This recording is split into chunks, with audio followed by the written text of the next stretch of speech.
समस्त कक्षा 12 के विद्यार्थियों, आप लोगों के लिए हरिवंश राय बच्चन कृत आत्मपरिचय वाले अध्याय के कुछ भाग को जो कि बचा हुआ था आज हम पूरा करते हैं। और आइए सबसे पहले माता सरस्वती को प्रणाम करते हैं और इसके पश्चात हम चलते हैं अपने विषय पर। मैं निरोधन में राग लिए फिरता हूँ, शीतल वाणी में आग लिए फिरता हूँ। ये गीत मेरे आंसू हैं और गीतों के बोल ही मेरा रोदन है, मेरा रोना है, रोने की आवाज़ है।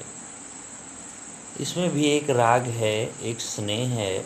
मैं लोगों के लिए आंसू बहाता हूँ, मैं लोगों के लिए अपने आप को दुखी करता हूँ और ये मेरे गीत जो हैं मेरे आंसुओं की तरह हैं, जिन गीतों के जरिए मैं लोगों के कल्याण हेतु प्रयास करता हूँ। शीतल वाणी में आग लिए फिरता हूँ। मेरी ये लाइनें भले ही शीतल लगें, भले ही नॉर्मल लगें, आसान लगें, ठंडी लगें, लेकिन इसमें आग जैसा प्रभाव है। ये मेरी वाणी, मेरे शब्द लोगों को प्रभावित बहुत तेज़ी से करेंगे, ऐसा मैं उम्मीद करता हूँ। और मेरी बातों को मानने के पश्चात लोग अपने कल्याण के लिए सोचेंगे, जगत कल्याण के लिए सोचेंगे, ऐसी मैं उम्मीद रखता हूँ। मेरी वाणी दिखने में तो शीतल जरूर लगेगी, मेरे शब्द आसान हैं, लेकिन इनका प्रभाव बड़ा ही प्रभावी होगा, इनका प्रभाव बड़ा ही उम्दा होगा। हो जिस पर भूपों के प्रसाद निछावर, मैं वह खंडहर का भाग लिए फिरता हूँ। मेरे विचार भले ही किसी को किसी गिरे हुए, पस्त हुए, ध्वस्त हुए घर के खंडहर जैसे लगें, लेकिन ये मेरा खंडहर परोपकार से भरा हुआ, अर्थात ये मेरे खंडहर जैसे विचार जिसमें जगत कल्याण की भावना छुपी हुई है। इस खंडहर पर भी राजाओं के महल, भूपों के प्रासाद, राजाओं के महल इस पे न्यौछावर हैं, समर्पित हैं। यानी किसी के मन की कितनी भी अच्छी भावना क्यों न हो, अगर वो अपने केवल अपने हित के लिए है, लेकिन मेरी भावनाएं जगत कल्याण के लिए समर्पित हैं, तो मेरी भावनाओं का जो खंडहर है, भले ही वो खंडहर जैसा दिखे, लेकिन वह राजाओं के महल भी उस पर न्यौछावर होते हैं। बड़े बड़े ज्ञान की बातें इस ज्ञान के सामने फीकी हैं कि मैं जगत कल्याण के लिए प्रयास करता हूँ। जगत कल्याण के लिए किया गया प्रयास, यह भले ही सामान्य जानकारी लगे लोगों को, लेकिन यह जानकारी सारे ज्ञान से उत्तम है, उम्दा है, श्रेष्ठ है।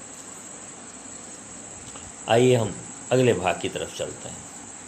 मैं रोया इसको तुम कहते हो गाना, मैं गीतों के माध्यम से अपने आंसू दुनिया के सामने प्रकट कर दिया और दुनिया वालों को लगा कि मैं गीत गा रहा हूँ। ये गीत नहीं है, गीत की धुन में लोगों के कल्याणार्थ, लोगों के दुख दर्द को मैंने दुनिया के सामने रखा, ताकि दुनिया को हर किसी का दर्द पता चले और लोग किसी को दुखी करने के पहले कई बार सोचें और जगत कल्याण की भावना लोगों के अंदर व्याप्त हो जाए। मैं फूट पड़ा तुम कहते छंद बनाना, और जब मेरी कविताएं छंद युक्त बनी तो आपको लगा कि छंदमय काव्य रचना हो रही है, लेकिन ये मेरा फूट फूट कर रोना, चिल्ला चिल्ला के रोना है। जगत कल्याण के लिए मैंने अपने सुख का परित्याग किया, लोगों के कल्याणार्थ मैंने सारा प्रयास किया, मानो मैं फूट फूट के रोया हूँ दुनिया के हित के लिए। और दुनिया वालों को समझ में आया कि बड़ा ही छंदबद्ध पद्य की रचना की जा रही। क्यों कवि कहकर संसार मुझे अपनाए? मेरी ऐसी कोई इच्छा नहीं है कि दुनिया वाले मुझे कवि कह करके अपना लें, मान सम्मान दें। मैं कवि कह के अपनाया जाऊं, ऐसी मेरी कोई इच्छा नहीं है। तो मैं हूँ क्या? मैं दुनिया का हूँ एक नया दीवाना। मैं अपने आप को दुनिया का दीवाना समझता हूँ। दीवाना इन द सेंस, दीवाना कहने का मतलब है कि मैं दुनिया के लिए, दुनिया के खुशी के लिए अपना सर्वस्व न्यौछावर कर देना चाहता हूँ। सामने वाले के खुशी के लिए अपना सब कुछ न्यौछावर कर दे, उसी को दीवाना कहते हैं। मैं दुनिया का हूँ एक नया दीवाना, मुझे कोई कवि कह करके मत अपनाए। मैं दुनिया का दीवाना हूँ, दुनिया से प्रेम करने वाला हूँ, दुनिया पे अपने आप को न्यौछावर कर दूंगा। आइए कुछ और भाग को देखते हैं। मैं दीवानों का वेश लिए फिरता हूँ। मैं दीवानों का वेश लिए फिरता हूँ, अर्थात जगत कल्याणार्थ प्रयास करने वाले व्यक्ति, जगत का दीवाना जिसको कहा जा सकता है, उन दीवानों का ऐसा वेश लिए फिरता हूँ। मैं अपना वेशभूषा ही ऐसा बना के रखता हूँ ताकि लगे कि दुनिया से प्रेम करने में सबसे उम्दा प्रेम मेरा है, दुनिया वालों के कल्याणार्थ सबसे उत्तम प्रयास मेरा है। मैं दीवानों जैसा वेश लिए फिरता हूँ। मैं स्वयं को कभी सजाने संवारने में समय नहीं दे पाता हूँ। मैं स्वयं को आकर्षक नहीं बना पाता हूँ, बल्कि जगत कल्याण के लिए श्रेष्ठ विचारों को धारण करता हूँ जो सबसे उत्तम मुझे लगता है। मैं मादकता निःशेष लिए फिरता हूँ। मादकता महक से युक्त होना, लोगों को आकर्षित कर लेने की सुगंध से युक्त होना, प्रभाव से युक्त होना, मेरे अंदर निःशेष मादकता है। मेरे अंदर एक ही चीज़ बची है कि मैं लोगों को अपनी तरफ आकर्षित कर लेता हूँ, अपने उत्तम विचार से लोगों को अपनी तरफ खींच लेता हूँ।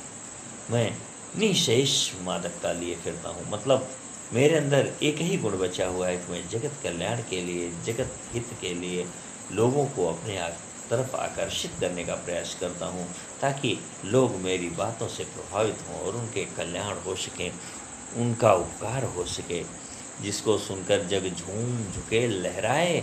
मैं मस्ती का संदेश लिए फिरता हूँ। हरिवंश राय बच्चन जी कहते हैं, मैं मस्ती का ऐसा संदेश लिए घूमता हूँ जिसको सुनने के बाद ये दुनिया वाले झूम जाएंगे, विनम्र हो जाएंगे, लहरा उठेंगे, जिंदगी संवर सकती है। ऐसे संदेश लिए मैं दुनिया वालों के लिए घूमता हूँ। मैं अर्थात हरिवंश राय बच्चन।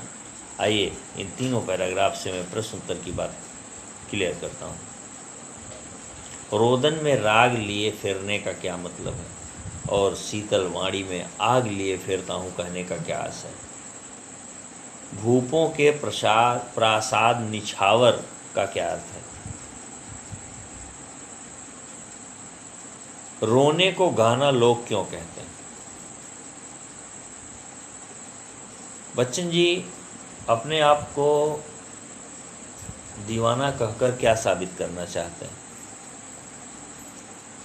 मादकता निःशेष लिए फिरने का क्या अर्थ है।